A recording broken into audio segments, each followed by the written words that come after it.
এই পুজোর কদিন রেগুলার খাবার খেতে একদমই ভালো লাগে না, একটু অন্যরকম খেতে ইচ্ছা করে।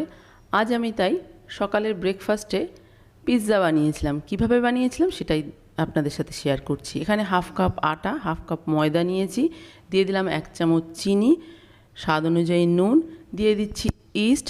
আমি এখানে আটা ময়দা মিলিয়ে 1 কাপ নিয়েছি, তার জন্য 1 চামচ চিনি দিয়েছি, আর ইস্টটা খুবই ছোট চামচ, সেই জন্য 2 চামচ দিয়েছি। এবার উষ্ণ গরম জল দিয়ে একটা নরম ডো মেখে নেব। খুব বেশি গরম জল দেবেন না, তাহলে ইস্টটা নষ্ট হয়ে যাবে আর বেসটা ফুলবে না। অল্প অল্প করে জল দিয়ে দেখুন একটা বেশ নরম ডো মেখে নিয়েছি। এবার অল্প একটু সাদা তেল হাতে নিয়ে ডোয়ের গায়ে ভালো করে মাখিয়ে 2 থেকে 3 ঘন্টা কোনো গরম জায়গায় ঢাকা দিয়ে রেখে দেব। 2 ঘন্টা মতো রেখে দিয়েছিলাম, ডোটা বেশ ফুলে গেছে। এবার একটু গুঁড়ো ময়দা ছড়িয়ে এই ডোটা আবারও একটু মেখে নিতে হবে। 1 টুকরো বাটার নিয়েছি, বাটার দিয়ে খুব ভালো করে মেখে নিচ্ছি। বাটার দিলে ডোয়ের বেসটা খুব সফট হয়, ইস্টের একদম গন্ধ থাকে না। আবারও কিছুক্ষণ ঢাকা দিয়ে রেখে দিচ্ছি। আবারও প্রায় 1 ঘন্টা মতো ঢাকা দিয়ে রেখেছিলাম, দেখুন কত ফুলে গেছে। এবার আমি পিৎজাটা রেডি করব।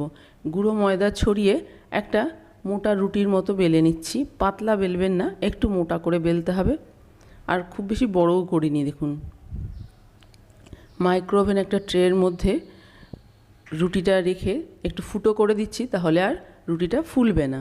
এবার আমি এখানে টমেটো সস দিচ্ছি, আপনারা পিৎজা সস দিতে পারেন। ওপর থেকে দিয়ে দিচ্ছি চিজ। চিজের পরিমাণটা আপনারা আপনাদের ইচ্ছে মতো বাড়িয়ে কমিয়ে দিতে পারেন, আর টপিকটা যা খুশি সেভাবেই সাজাতে পারেন।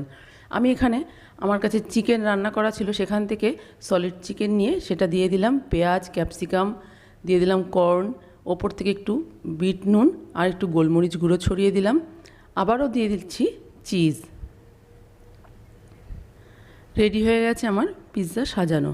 এবার মাইক্রোওভেনটা আমি প্রিহিট করে নিয়েছি 180 ডিগ্রিতে 10 মিনিট। এবার আবারও 180 ডিগ্রিতে আমি এখানে মিনিট 15 এই পিৎজাটা রেডি করে নিয়েছি।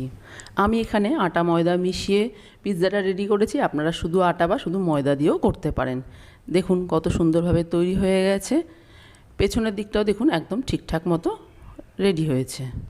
এবার এই গরম গরম পিৎজা সার্ভ করে দিন, দেখুন বাড়ির সকলে কত ভালোবাসবে খেতে। ওপর থেকে একটু অরিগানো আর চিলি ফ্লেক্স দিয়ে দিচ্ছি। বাচ্চারা কিন্তু পিৎজা খেতে ভীষণ পছন্দ করে। আপনারা আপনাদের ইচ্ছা মতো টপিক সাজিয়ে এইরকম পিৎজা বাড়িতে তৈরি করতে পারেন। আমি মাইক্রোওভেনে করেছি, আপনারা চাইলে গ্যাস ওভেনেও কিন্তু এইভাবেই পিৎজা তৈরি করে নিতে পারেন খুব সহজে।